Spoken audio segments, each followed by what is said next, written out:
Security, privacy, and anonymity can sometimes be in contradiction to each other. For example, a feature within your browser might check every website that you visit to see if it's on a known malware distribution site.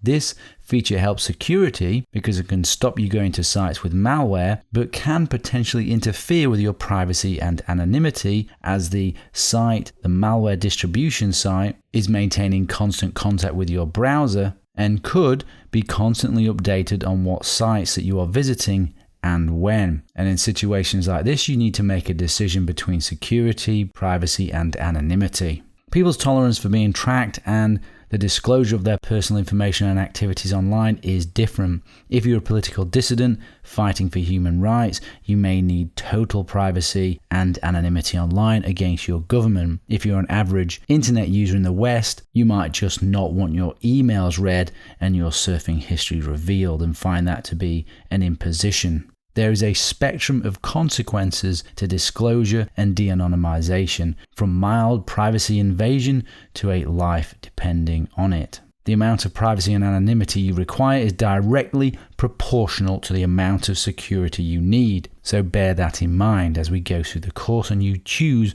what security controls that you want and need to apply. I'll say that again. The amount of privacy and anonymity you require is directly proportional to the amount of security that you need. The more privacy and anonymity, the more security controls.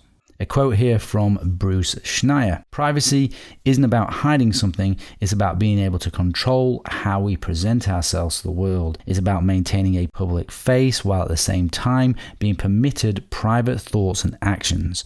It's about personal dignity.